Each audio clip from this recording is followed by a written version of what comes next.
எல்லாருக்கும் வணக்கம். இந்த பல்ஸ் ஆடியோ லான்ச் ஈவெண்ட்டுக்கு என்னை கூப்பிட்டதுக்கு ரொம்ப ரொம்ப ரொம்ப தேங்க்ஸ். எனக்கு இது ஒரு பெரிய ஆனர்ஸாக, இதுதான் ஃபர்ஸ்ட் டைம் என்னோட ஆடியோ லான்ச்சுக்கு கெஸ்ட்டாக கூப்பிட்ருக்காங்க. And it's a very big thing for me and thank you so much. And I wish the entire cast and crew of Pulse team a very all the best. அண்ட் இந்த படம் ஒரு huge சக்ஸஸாக வரணும்னு கடவுளை வேண்டிக்கிறேன். Thank you very much. Hi, good evening everyone. I'm Rishika Rajveer and this is my first Tamil film. I would like to thank my director, my co-actor, producer and whole team for trusting me and supporting me through this project. Thank you so much for being here today. Thank you. மேடையில் அமர்ந்திருக்கும் அனைவருக்கும் வணக்கம். பத்திரிகை நண்பர்கள், ஊடக நண்பர்கள், இணையதள நண்பர்கள் அனைவருக்கும் வணக்கம். மேடையில் பேசி கைத்தட்டல் வாங்குற அளவுக்கு நான் பெரிய பேச்சாளர் இல்லை, அதனால் தயவு செஞ்சு நீங்களே ஒரு தடவை கைத்தட்டிடுங்க. இந்த கைத்தட்டல்கள் அனைத்தும் பல்ஸ் அந்த படத்தோட டீமுக்கு தான் போய் சேரும். அம்மா ஹீரோயின் பேர் நம்ம heroine Ashika, please welcome. Rishika, please welcome after the stage. Please sit down. பரவாயில்ல, என் சீட்டை அவங்க எடுத்துட்டாங்க. இப்போ கூட பார்த்தீங்களாங்க, என்னங்க முதலமைச்சர் சீட்டுன்னு சண்டை போடுறீங்க. இந்த கூல் சுரேஷ் விட்டு கொடுத்தோம் பார்த்தீங்களா ஒரு சீட்டு, அதுதாங்க 2026.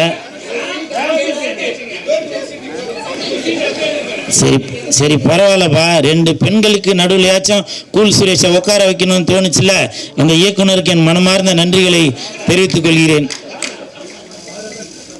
இப்படிதாப்பா, எப்போ இடம் கிடைக்கும் அதில் போய் உக்காரலாம் அப்படின்னு நிறையா பேர் வெயிட் பண்ணிட்டு இருக்கீங்க. 2026 அதுக்கான பதில் வரும். சரி ராஜன் சார், நீங்கள் வாழ்த்த வந்ததில் ரொம்ப நன்றிங்க சார். அப்புறம் டென்னி சார், நீங்களும் வாழ்த்த வந்ததில் ரொம்ப நன்றி. எங்கே பல தடவை அவருக்கு நான் ஃபோன் பண்ணேன், ஏன்னா அவர் ஏற்கனவே ஒரு படம் ஒன்று எடுத்தார், அந்த படத்துக்கு நான் தான் ப்ரமோஷன் பண்ணேன். அதுக்கடுத்து அவர் ஒரு படம் ஒன்று டைரக்ஷன் பண்ணுறாருன்னு கேள்விப்பட்ட உடனே சாருக்கு நான் பல தடவை ஃபோன் அடித்தேன், ஒரு தடவை கூட எடுக்கலை. இருந்தாலும் அடுத்த படத்திற்கு நான் கண்டிப்பாக இப்போவே நான் சொல்கிறேன், அவரோட படத்திற்கு என்னை பயன்படுத்தாட்டியும் அவரோட படத்துக்கு நான் சப்போர்ட் பண்ணுவேன் சார். சரிங்களா? இது நான் சினிமா மீது நான் வைத்திருக்கிற லவ். இது படம் பைல்ஸ், இது ஃபைல்ஸ்ன்னு தாங்க ஞாபகம் வருது. உண்மையிலே நான் நடந்தது ஒன்று சொல்கிறேன். இந்த படம் நான் நடிக்கிறப்ப படத்துக்கு பேர் வைக்காமல் தான் இருந்துச்சு. அப்புறம் ஒரு கொஞ்ச நாள் கழித்து படத்துக்கு பேர் வச்சுட்டு டைரக்டர் நவீன் சார் எனக்கு வாட்ஸ்அப்பில் அனுப்பிச்சார், ஸ்டில் அனுப்பிச்சிருக்கேன் பாருங்கண்ணா அப்படின்னு. நான் படிச்சுட்டு அதை நமக்கு இங்கிலீஷ் தான் அறகுறல, பைல்ஸ்ன்னு படிச்சுட்டு என் கூட இருக்கவன்ட்டு வர காமிச்சாது, என்னடா ஒழுங்கா அப்போ அவனும் பைல்ஸ்ன்னு படிச்சிட்டான்.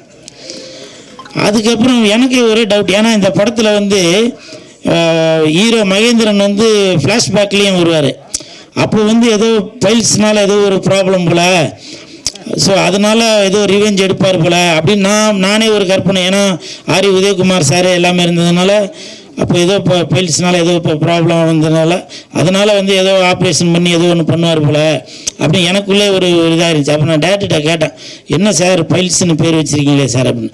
அப்போ அவர் சொன்னார், அண்ணா அப்படி இல்லைண்ணா, அது பல்ஸ்ண்ணா, இந்த ஆஸ்பத்திரியில் இப்படி போட்டிருப்பாங்கல்ல அதுதானே அப்படின்னாரு. ஸோ இப்படி நான் அரைகுறையாக இங்கிலீஷில் இருந்தாலும் அது கரெக்டாக எனக்கு சொல்லி புரிய வச்சார் இயக்குனர் அவர்கள். ரொம்ப நன்றிங்க சார். எங்கே இருக்கார்? மிக்க நன்றி. நவீன் சார் கண்டிப்பாக இந்த படத்தில் வின் பண்ணிடுவார். எதை வச்சு தெரியுங்களா? அது வின் அப்படின்னு அந்த பேரில் அந்த ஒரு வின் இருக்குது. ஷூட்டிங் ஸ்பாட்டில் அவ்வளவு அற்புதமான டைரக்ஷன் பண்ணார், யார் மீது எந்த கோபமும் படாமல் அவ்வளவு அருமையாக எல்லாத்தையும் அப்படி ஒரு வேலை வாங்கினார்.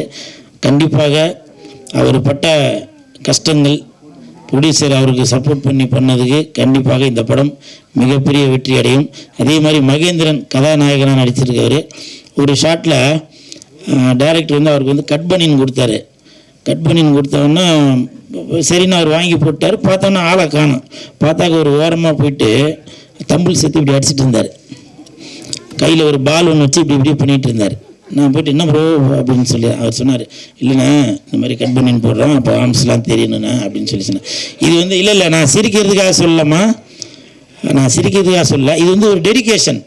நான் காக்க படம் நடிக்கிறப்போ சூர்யா சார் ஜோதிகா மேடம் காம்பினேஷனில் நடிக்கிறப்போ கௌதம் மேனன் சார் வந்து சொல்லிவிட்டு ஷார்ட் சொல்லிவிட்டு நேராக மானிட்டர்கிட்ட போய் உட்காந்துட்டாரு, ஹீரோவை காணும் சார், ஹீரோ காணும். அப்போ சொன்னாங்க, இல்லைங்க அவர் புஷ்அப் தண்டெல்லாம் எடுத்துகிட்டு இருக்காருங்க அப்படின்னு. ஏன்னா அது கன் எடுத்து இப்போ வைக்கும்போது அந்த இதெல்லாம் அப்படி தெரியணும் அப்படின்னு. ஸோ அப்படி ஒரு டெடிகேஷனோட உள்ள மகேந்திரன், ப்ளீஸ் ஒரு கைத்தட்டலுக்கு விடுங்க.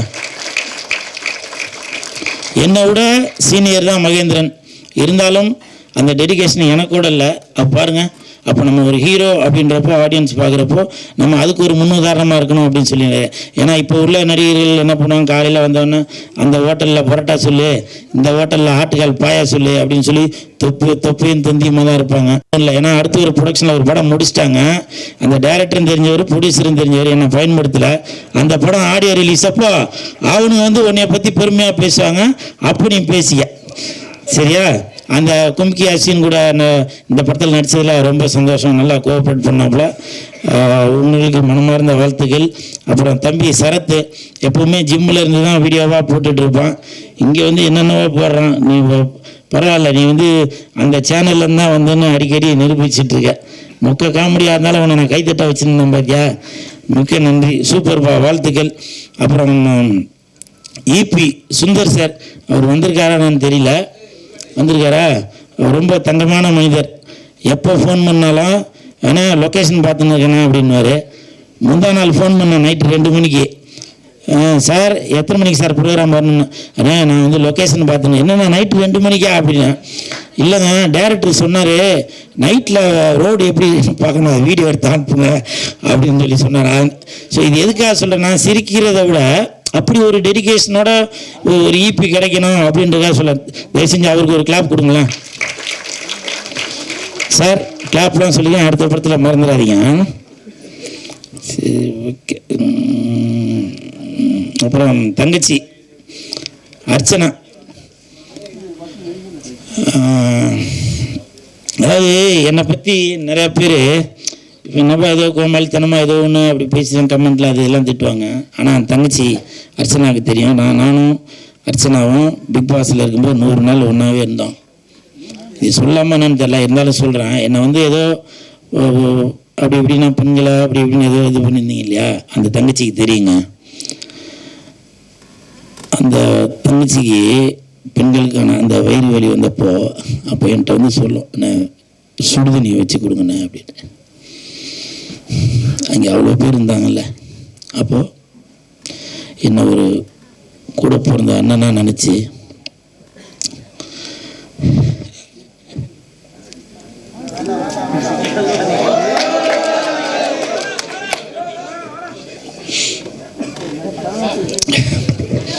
ஏன்னா பல பேர் என்னோட நடவடிக்கையை பார்த்து இவன் ஏதோ அப்படி போலப்பா அப்படி பண்ண போகிறேன். அந்த தங்கச்சிக்கு தெரியும்,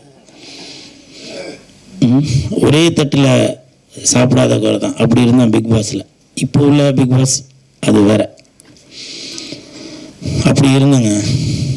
அர்ச்சனா, நீ வாழ்த்து வந்ததில் ரொம்ப நன்றி. உன்னோட ஆசீர்வாதத்தில் உன்னோட ரசிகர்கள் சார்பாக கண்டிப்பாக இந்த படம் வந்து மிகப்பெரிய வெற்றி அடையும், அதில் எந்த மாற்று கருத்தும் இல்லை. ஓரளவுக்கு எழுதி வச்சதெல்லாம் படித்தாச்சு.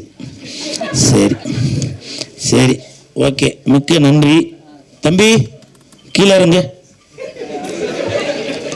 தம்பி கீழே இறங்குப்பா ப்ளீஸ், கீழே இறங்குப்பா தம்பி, கீழே இறங்குப்பா ப்ளீஸ்.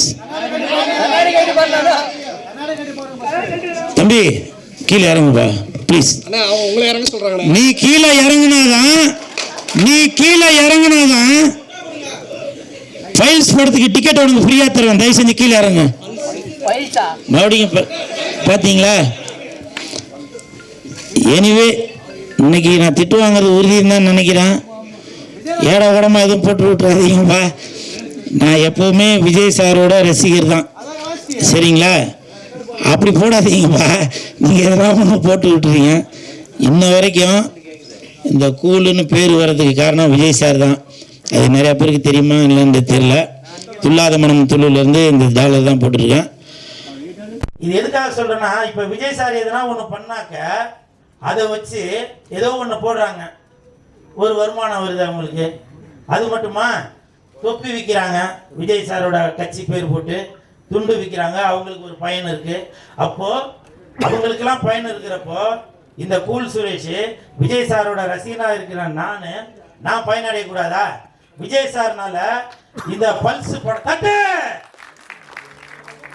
இந்த பல்ஸ் படத்துக்கு விஜய் சார்னால ஒரு ப்ரமோஷன் கிடைக்கூடாதா? சொல்லுங்க. ஏதோ ஒன்று எழுதுங்க சார், ஏதோ ஒன்று எழுதுங்க. நான் அதை பற்றி எதுவுமே சொல்லலை. எந்த பிரச்சனை வந்தாலும் அதை சந்திக்கிறதுக்கு தயாரிப்பாளரும் ஜெயிலுக்கு போகிறதுக்கு நவீன் சாரும் ரெடியாக இருக்கிறாங்க. நீங்கள் முடிஞ்சா தில்லு இருந்தாங்க பல்ஸ் படத்தோட இயக்குனர் மேலேயும் தயாரிப்பாளர் வந்திருக்காரா, அவர் மேலேயும் நீங்கள் எதனா ஒன்று பண்ணி பாருங்க, பார்ப்போம். என்ன எதுவும் பண்ணாதீங்கப்பா, நான் அப்பாவி. சரிங்களா? உங்களெல்லாம் சந்திச்சதில் ரொம்ப சந்தோஷம். நன்றி.